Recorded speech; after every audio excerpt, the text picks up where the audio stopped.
Now, obviously, I've been in hospital many times for diagnoses and checkups, but I've only been in hospitals for injuries and illnesses only 4 times. And luckily, all of them are somewhat interesting stories. So let's start with when I was a baby. Whoa, not that story. That's way too far back. Go couple years forward. Yeah, that's better. When I was like 2, my older sisters were being idiots and doing a game where they jumped over the top of the back doorstep and then jumped back in. Now, I thought, that seems fun. So 2-year-old me decided to try for myself, alone, unsupervised. Can you tell what's going to happen? Anyway, I jumped over the step and I cracked my head open. Luckily, my parents had to tell me this because I don't remember this vividly. Which, to be honest, if I did remember it, I'd probably be super traumatized. Anyway, my mum was on the phone for 45 minutes trying to get the appointment for later that day. Luckily, I did, and I got stitches on my head, and I still have the scar to this day. The second time was on Halloween night, and I was completely fine until I went to bed. Now, every year in around autumn time, I tend to get a cough. But this year, I had a thing called croup, which is a disease that mostly baby-ish children get, which, luckily for me, I was a baby. And it's a really, really bad cough. Anyway, so when I went to bed, I was coughing, and it was really, really strong and heavy. So my parents had to check up on me and send me to A&E at like 10 o'clock in the evening because of it. And they gave me an inhaler to fix it. Luckily, it did eventually work after like a week of suffering.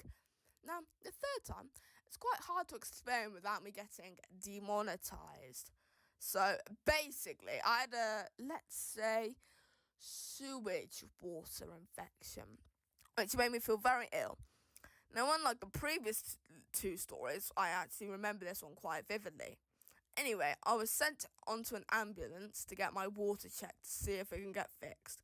Now, the doctor said that I had to release the liquid into a tube smaller than a paperclip. I'm not over-exaggerating. And I had to release all of it, even if I made the tube overflow, which would happen a lot, by the way.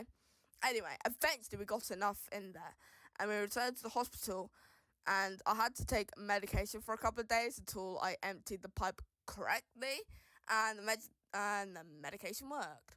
The final story, which is by far the most recent, like, these were all from, like, the Stone Age when I was a baby. Well, this was about 1 year ago. Now, it was the first day of year 6. And then I was playing with my... Wait, no. Walking around with one of my friends. It was Daniel from the Minecraft video. And then I fell into a hole. Now, you're probably thinking, how in God's name can you injure yourself from falling into a hole? Now, my finger can bend back really, really far. Like, further than anyone else I've ever met. Like, it's so far back that it touches my hand. I would show you, but it doesn't look very nice. If anything, it looks disgusting. So I don't want to show you. Anyway, because of my strange talent, when I fell into the hole, my finger bent back, and I dislocated it. I didn't tell anyone. No clue why.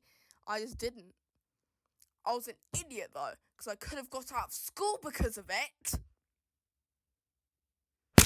Anyway, so I told my mum after I finished my dinner that my finger hurts. My mum immediately saw it and thought, God, it's broken, and sent me to the hospital to get it x-rayed. And I was fine. So basically, I wasted lots of my mum's money on a hospital appointment for a broken finger. Hey guys, it's me, Lyric Spark, and definitely not his friend, Noon Animates, who's voicing his end card because Lyric lost his voice. I hope you enjoyed this video and subscribed if you liked it. And hey, while you're at it, subscribe to this small channel called Noon Animates, because he's so handsome and cool.